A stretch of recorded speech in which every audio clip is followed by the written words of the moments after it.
This is Sports Jam. I'm Doug Doyle. My guest today is director, producer, and writer Jimmy Jenkins. Jimmy is the director of the new sports documentary Nothing But a Winner, Fathom Entertainment film that will be released nationwide on July 31st. You may have caught our previous Sports Jam where we had Caleb Castile, who's one of the producers of this wonderful documentary. Jimmy, thanks for being here on Sports Jam. Thank you for having me. We appreciate all the support you're giving to this film. It's a wonderful documentary, and as I mentioned to Caleb, I'm a huge history buff. So this film really gets to the history of college football and the Alabama Crimson Tide program, the greatest college football program there is. But you directed this film, and I've heard you say you always wanted Alabama to lose on the football field. How did this happen, Jimmy? I'm not from Alabama. I'm from Washington, D.C. And sometimes, it's you get tired of people winning all the time. Me growing up, they won so much. I was tired of them winning. And I was just like the rest of the country outside of Alabama. Everybody wants Alabama to lose. And it wasn't until I did this story that I realized, why they're so great. The inside story of two wonderful eras of Alabama football, one under Coach Paul Bear Bryant and the other under Nick Saban. Touchdown! Alabama wins! Alabama, without bragging, is the greatest college football program in the history of college football. And Alabama is not just football, it's just a way of life. Hey, if we don't win the national championship, that's a bad Alabama season. And the Crimson Tide has once again ascended to the top of the college football mountain. We always talk about climbing the mountain. But what they don't realize is when you successfully climb the mountain, you become the mountain and everybody's shooting at you. Two really different programs, but I've heard you mention in other interviews the same formula when it comes to winning. Yeah. That's one of my big takeaways. Because the same principles and the same process that Coach Bryant put his players through was the exact same thing that Saban put his players through. And then when you kind of watch the doc and you listen to both of their players give reverence to them, they both sound very, very eerie similar. It's unique to see how both of these coaches had similar principles. And it made me realize no matter what you're doing in life, it's a process to winning. It don't matter what job you got, where you work at. If you want to be successful, there's only one way to do it. And that's one thing I took away. One thing I take away is Coach Bear Bryant saying, I don't have black and white football players. I just have football players. And I know the African-American story of this documentary is what got you interested in this, because we've seen other films about Alabama football, and we don't want it just to be about the wins. You wanted to tell the story from the people who lived during a time where the civil rights movement was at its peak. Some players played during it, some a little bit after. And the people that are in this film, not all of them are household names, but were right there when it mattered. And now Alabama football may be 85% black on their football team. We wouldn't have a Jalen Hurts who's playing for the Philadelphia Eagles, Super Bowl champion quarterback who spent time at Alabama. We wouldn't have these players if it weren't for the people that you spoke to in the documentary. Yeah, and that's a great point. For me, it's very important for us to have a through line or for you to take a specific angle, because Alabama has over 100 years of history. It's very difficult to try to tell one story, the whole story, in an hour and 40 minutes. It's impossible. There's so much stuff we could have talked about. There's so many stories. You guys got Kenny Stabler and just so many great players that played from the 60s, 70s, even before then, from Frank Thomas, from the first national championships. You just couldn't fit everything in. You had to take a specific angle. And I've seen a lot of Alabama docs, but I've never seen an Alabama documentary told from the perspective of the players that integrated it. And, I reached out to a lot of these people and they were a little shocked. They're like, nobody ever really wants to talk to us. Why do you want to talk to us? It's like, well, I think your story is important. And it was unique because, it was the style, it was a choice we made. But even some people were still upset when the trailer came out that it was a whole lot of black players. A couple comments was like, why is it only black players? It's just the angle we took. And there are white players in it as well. But it's been 100. It's been many, many Alabama football docs that have been filled with white players. We just did one that features the black ones. We'll be walking out here as a national champion. Coach Bryant is the greatest coach of all time. Well, he didn't just coach football, he coached your life as well. I expect nothing less. He's not coming down to pat you on the back. He coming down to kick your butt. The one thing about Coach was, it was tough, but you knew he loved you. He had recreated Alabama football. It wasn't black versus white. We were all Crimson Tide. And I say segregation now and segregation forever. If you N-words play, we will shoot and kill every one of you. We had that assurance that he had our backs. Being an African-American quarterback and starting in the SEC, you needed a certain type of person, character-wise. 12 o'clock at night, I lie in my bed and I just lay there and I cry and I pray. It was a vehicle for us to have a quality of life as American citizens. I wish you hadn't asked me about that. I still dream about it. The man has made history. I think I love college football because you have an opportunity to change lives. Coach Saban is the greatest leader of men I've ever seen in my entire life. It's about integrity. That's doing things when no one's watching. You have to earn everything that comes to you. Commitment, discipline, effort, toughness, and pride. Those are values that I can take in any avenue of life that I go. I'm so proud of this guy for what he's done this year. I can't even tell you. I never really realized the impact that Alabama football not only meant to the state, but the entire country.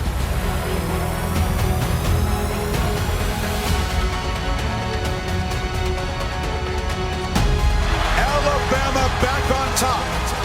If you believe in yourself, have dedication and pride, never quit, you'll be a winner. 'Cause I ain't never been nothing but a winner.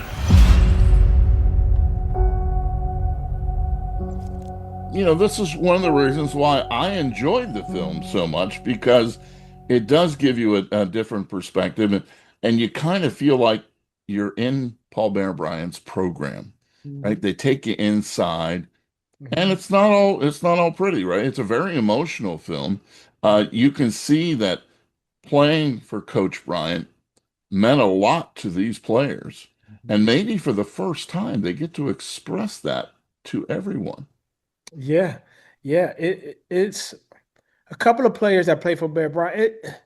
When you see grown men come to tears, it says a lot. It says a lot about who these men were. These black players, a few of them came to tears when they're thinking about their coach. And I played college football. I didn't play at Alabama. I was never that good, but I played at a small level. And coaches are just like fathers in most instances. And what we learned is that Coach Bryant was a father to a whole lot of these black players and helped raise them into the men they are today. What was your first reaction when you saw everything put together? Oh, that's a great question. I guess for a while, it took us so long to get the story right. And so when I finally saw it come together, it really didn't hit me until the premiere in Birmingham. When I was sitting in the theaters and I saw the reaction from the people and how they felt and they're cheering, their emotion toward the film, I said, wait. Because, Alabama does nothing second class. Everything's first class when it comes to football. And I was nervous. I'm like, man, are they going to like this? Are they going to approve it? But for them to give a standing ovation and to say that this went above and beyond anything we ever thought. Because when we first put this thing out, people were like, what is this? Like, who said y'all can do this? Like, who gave approval for this? And I think when it came out, people Wednesday night in Birmingham, they were very excited, and it was a phenomenal night. There are two families that are very responsible for a lot of what went on in Nothing But a Winner.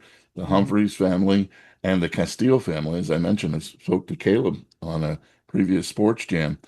You have Jeremiah Castile talking about playing, that's Caleb's father talking about playing. In fact, he had 3 interceptions in Coach Bryant's final game, the 82 Liberty Bowl. And then you have players you have the Humphrey family who played under Coach Saban, and they're still playing for the Baltimore Ravens. So you have history connected. It's a bridge between the past and even the future, not just the present, but the future as we move ahead. It's a great thread. And congratulations on that, Jimmy. Thank you. Thank you. I don't take it lightly.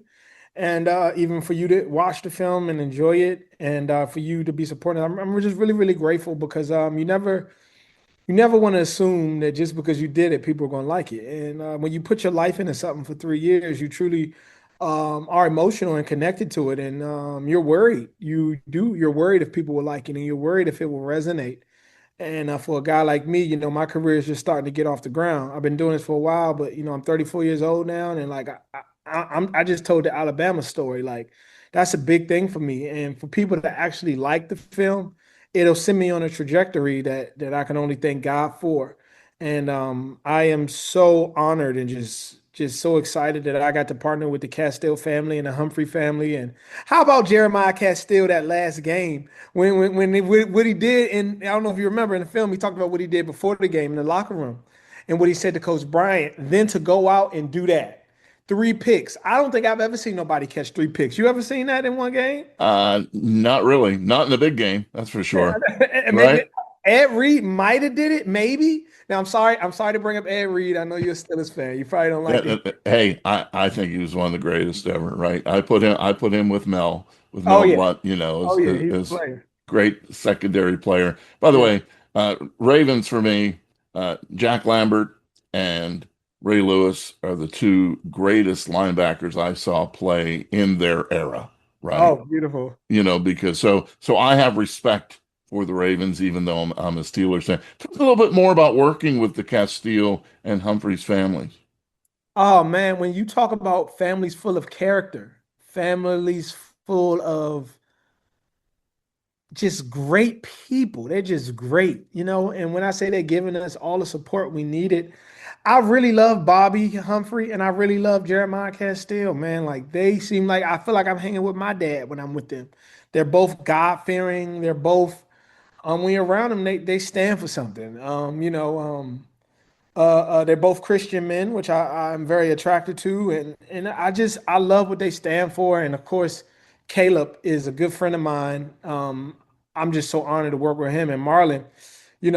I can't say enough about him allowing us to make this film and giving us the funding to do it. So I'm eternally grateful for the Castiles and the Humphrey family for providing me with this opportunity.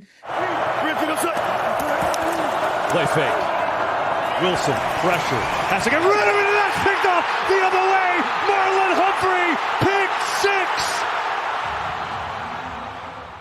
What was Marlon's response to the final product? He liked it.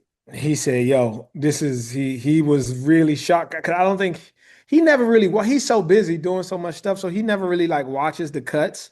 But he watched this one, and he came to the premiere, red carpet premiere, and he liked it. He enjoyed it, and he's been proud about it. And Kalen DeBoer is going to make like the freshmen. I think is going to be mandatory for the freshmen to watch it when they come into the football program, so they can understand the type of program they're coming into. Yeah, it's perfect film for them to watch, also to get pumped, right? I mean, the emotion, the roller coaster of emotions are wonderful, and that's what you want, right? You want to be entertained. When you see a film, you go football. Maybe it's the same thing. This one isn't, right? This one is definitely not. But you're no stranger when it comes to doing projects about sports. So how is this different than some of your other films? Yeah, I've been able to tell a lot of cool sports stories. What's different about this? This was the biggest one I ever told. Like this is like telling the Yankees. It's like telling the Lakers, if not bigger. And so this one just came with a bit more pressure. Now I did do a big project on my hometown. That was a lot of pressure too, but this one came with a bit more pressure. Because they have no connection to me. So if this movie's bad, they're just going to shun it and put it down. And it was more so dealing with the pressure that I couldn't tell a bad story because the University of Alabama football program is not going to accept anything mediocre. And that would probably be the end of my career. If this movie, people didn't like it, it would probably be like the end of my documentary making career. So I don't know if they're going to like it. They liked it at the premiere, so maybe they like it on the 31st too. I think they will. And the Comeback Kids, the middle school basketball story, was one of your films. And then you had another documentary, Mm-hmm. Basketball County in the Water on Showtime. Yep. You worked with executive producer and NBA superstar Kevin Durant. So you're kind of used to working with these stars. And how has it been for you? Like you said, you did play the game, so you know the game. But when you have the pressure of working with the guys who actually did the work on the field, I would imagine it's a little different. Yeah, yeah. It is a little different. Just I'm used to working with, like you said, like the Kevin Durant's and all those NBA stars, NFL stars. I think a big thing that helps me is just like I'm one of them too. Maybe I didn't play at that level, but I'm an athlete. Athletes all have a connection and they have a common thread. And for me, it was like I'm talking to my homie, like I'm talking to my friend. It's like I'm talking to my OG or my uncle. And when I seen him, it was just, what's up, man? Like our first time, a lot of them is our first time meeting, but it's what's up, dog? What's up, man? Thank you for doing this. And just I guess our energies, they felt my energy and they felt comfortable. And I think that's what made the story special was all the interviewees just really opened up. You didn't get a chance to meet Paul Bear Bryant, but you certainly got your chance to sit down with Nick Saban and hang out with Coach Saban now, just making commercials and making us laugh and being a football analyst, but really he is the top of the heap when it comes to winning national championships. What's your opinion of Coach Saban and seeing a different side, I would imagine, that many people, don't get to see? Yeah, it was funny after the premiere. A few people came up to me and said they never heard Saban talk like that in an interview. They never heard him share his story like that. And for me, being in his presence, that was the only one where I got nervous when he walked in. That was the only one. I can just imagine what it's like being like a player. And then I can't imagine playing for Coach Paul Bear Bryant. Like he walked in the room and it's like everything changed. The atmosphere changed. People were scared to move. And it's like we didn't even work for him, but it's just his presence, his aura, and his greatness. When greatness walks in the room, you feel it. And when he walked into the room, we felt the greatness, and I'm just honored that he might not even ever remember me, but I'm glad that I was in his presence for that time, and I got to learn from him and talk to him, and maybe he'll remember me. Who knows? But I enjoyed it. When you have a positive experience with anyone that you meet in first impressions, sometimes you become a fan or you check them out. Have you become a fan of Alabama football now? I am a huge Alabama fan. Like my dad would tell you, I don't miss a game now. I Isn't that something, right? You were rooting for them to fall, and now you can't miss it. can't miss it. Yeah, now mind you, my main team is the Maryland Terrapins. That's where I grew up. That's who I go. Shout out to Coach Michael Lockley, who's also in the documentary. But the Terps got to get some winning going. We got to figure that out. So but the Crimson Tide, they win, man. And so it's Maryland and Alabama now. So I can understand that, Jimmy, and that's a fair response too, because I can see, once you do 3 years on a project, it's going to make you become closer and closer to this program. Do you anticipate, did you get the impression that it will continue now to be this powerhouse now that Saban has left? 1 year without him already now. What was the impression that you got about the program and where it's headed? I think that it's tough to fill Saban's shoes. Very, very tough. And it's never going to be another Saban. And I think sometimes when you're a fan when you come up under Bear Bryant or Nick Saban, you get spoiled. And now they just got to come back to reality. It's like this is reality for everybody now. It's just reality.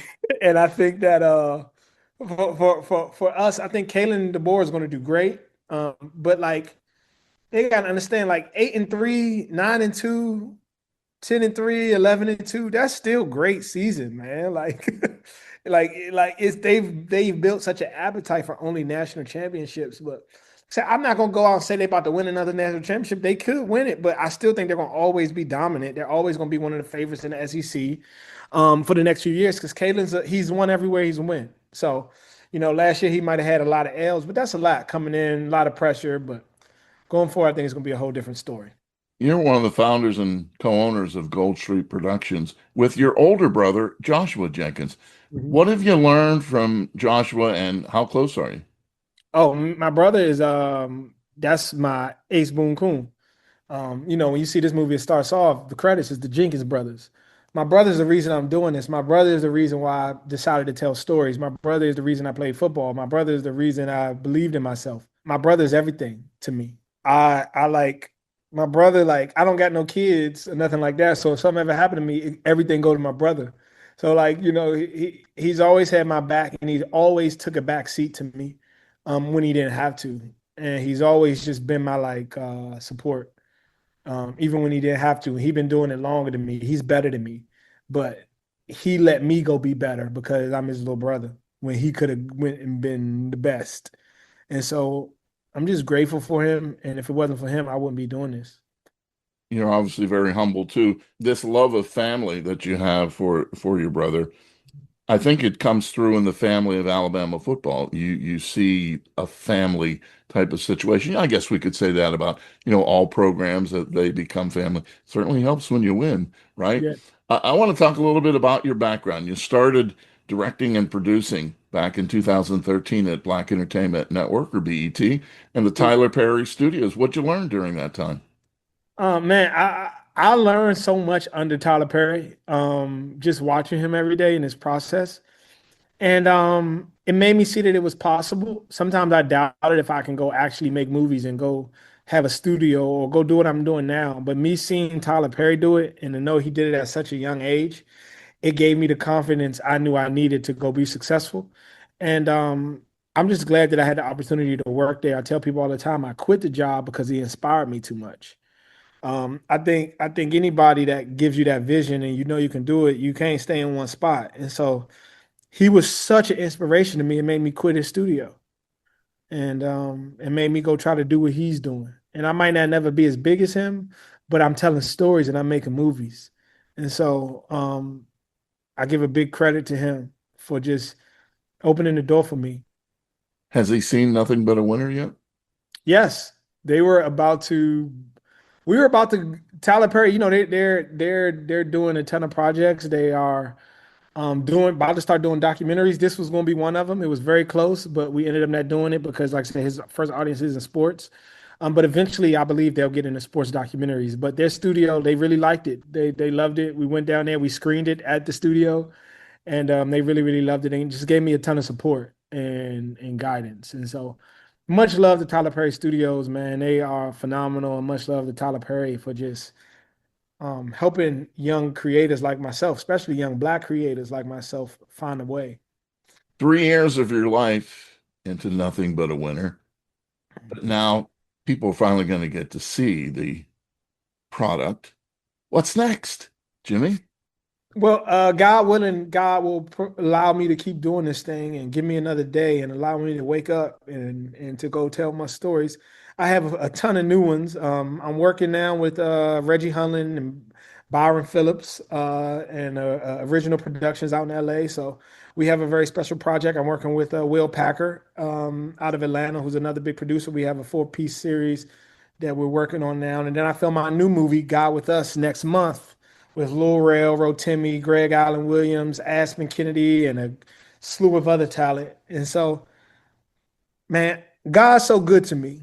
And I'm so blessed because I don't deserve to get all this stuff that God has been bringing my way. I don't deserve it. I'm not good enough for it, but He's made a way for me. And I'm just grateful and thankful that I'm able to do what I love. This is what I wake up and do every day, man. Like I don't go to nobody's job. I just wake up and I tell stories every day. Like I'm so blessed. I'm so fortunate. And I can't thank God enough for that, man. I tell stories every day too on the radio, but but my projects don't get well. WBGO does go worldwide, but it's a whole different story for you. When you look back at what you've done so far, do the projects now come to you, or do you get ideas and say, "I want to do something on this"? Where are you at in your career? Both. I do both. B- like God with Us is something I created, and that's something I took out, got the funding for independently. But then there's other projects like Alabama was brought to me. The project with Will Packer was brought to me, but the project I'm doing with Reggie Hunland and Byron Phillips, I took it to them. So it's just a balance. All of every project's not the same, but major shout out to my manager, Tyler Cross. He is a phenomenal guy, and he brings me a lot of cool projects. Are you allowed to tell us a little bit more about God with Us? I sure can, yeah. So for me personally, it's a narrative film, it's not a documentary, but all of my friends growing up, I grew up in a very black neighborhood, and a lot of people, they just don't understand the Bible. If they read it, they don't really retain it. They get it, but they say, okay, but what does that mean? So for me, I grew up in the church. I wanted to be able to make the Bible really, really relevant to my generation and my friends. And so what I felt a calling from God is to take Bible stories and make them present day. Put it in the neighborhood so my friends can really understand what the Bible means. And so God with Us is just a modern day nativity story. Just think of like Jesus never came. He's finally coming now to the hood. And he's born to a young girl named Mary who's a virgin, and her boyfriend's named Joseph. And they live in the same neighborhood. Can't wait to see this. This Thank you. sounds extremely interesting. And, I guess faith, as you mentioned, has been a big part of your journey. Take us back to your hometown because it was a part of, prior projects that you've done and how it's impacted your life, your background. Yeah, sure. Yeah, Prince George's County, Maryland. Yeah. Yeah, we had a lot of great people. Kevin Durant's from here. Sugar Ray Leonard's from here. Martin Lawrence is from here. So many people. So many people. It's been phenomenal. It's been great. And I'm from a very, very unique town, and I'm so proud I'm from, and it's the best place in the world. As you were watching this film, even though Maryland's number one, did you say, boy, I'd like to put on the Crimson Tide uniform just maybe once or twice? If I had to choose, don't tell nobody this. I would love to go right and Bryant Denny. Like now, I go to every Maryland game. We get lucky to fill up the bottom bowl. That's good for us. But I got to go to Bryant Denny, and I was on the field, and oh my goodness, if I could play it. First of all, I'll probably use the bathroom on myself as soon as I walk out there. I'm not going to be. I wouldn't be able to play. It just makes me think of the greats that played there. They played under a lot of pressure, and you can't lose down there. So I would like to play one game, but I don't know how well I do. Caleb Castile mentioned that a good showing on July 31st in theaters nationwide, and you can get your tickets right now, will mean that it's going to go through the weekend and more. So obviously, you're still hoping that this turnout on July 31st is massive, right? Yeah, we need everybody to go to the theaters, nothingbutawinner.com to find out where it's playing near you. It should be just about near everybody in America some way, somehow. But please go out to see it. Even if you don't, just buy a ticket. You'll be helping a great project that can help a lot of people. And yeah, you got to see it. If you don't see it in theaters, it's going to be a long time before you can see it. And so, can you explain that, Jimmy? Because I don't get it. I'm not in the film industry, okay? I know when I see a good film, and I'm pretty good at picking out, excellent films and documentaries, and this is one of them. So I'm saying to myself, why is there this pressure for the 31st? Why can't we just have a regular release of Nothing But a Winner? Well, I think that the world doesn't really understand the magnitude of Alabama football. And so, they'll know soon. But, whenever you put something out in theaters, you can't just take it out of theaters and go straight to a streaming service or whatever. It's a process. And so even with us, there's going to be a process that we have to go through before it can be seen. And is that because of rights and all kinds of stuff? Yes, correct. Rights. Yes. Right. So it's a lot of moving pieces that happen, and it's a process. You got to wait till the rights come back to you to put it out. It's like the music industry, right? It's just right. Correct. It can be a real pain at times, right? Right. Right. The theaters have the rights to it for a little bit, for a while. If you could spend a day, family not included, go back in time or present day, if you could spend a day with someone in sports or entertainment, who would that be and why? Oh man, that's easy. Bear Bryant, no question asked. No question asked. No question asked. Bear Bryant, just because maybe just big parts. I did this film, but he seems like the greatest leader of men that has ever coached a football team. That I've learned about. So if I could spend the day with Bear Bryant in his office, sitting on his couch that I'd be sucking down into while he smokes his Chesterfield cigarette, I would love that. And just ask him questions. I would love that. Isn't it amazing how there are certain coaches that you would just run through a wall for? I think of Vince Lombardi, right? I even think of Lou Holtz at Notre Dame, where he said, save Jimmy Johnson for me. And while they were playing Miami, and the guys would get all fired up. And the list goes on. But coaches, they are leaders and they are molders of men. And hopefully kids growing up get an opportunity to have a good coach at whatever level it might be, because that can change their whole life. Unfortunately, that's not always the case, right, Jimmy? Right, correct. Very true. Yeah, I've had a ton of coaches, but there are something special about the few that really make an impact on your life. And good coaches are typically good men. I haven't met a good coach that wasn't a good man. I haven't had I didn't have any women coaches, but I'm speaking for the man. Great coaches are great men. And I want to be a great man. That's what I want to be. When people look at me, I want people to look at my character, look at who I am, look at my principles, and call me a great man. And so that's the blessing in that.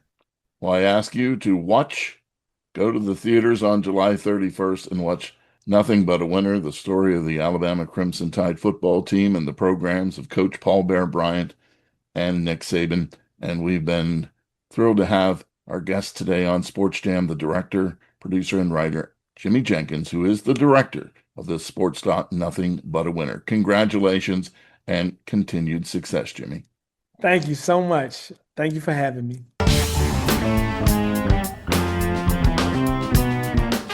SportsJam is a WBGO Studios production. You can hear all the past shows, including the one with Caleb Castile, at wbgo.org/sportsjam or wbgo.org/studios. You can also find SportsJam with Doug Doyle on the NPR list of podcasts or wherever you hear podcasts. Until our next SportsJam session, I'll see you at the game.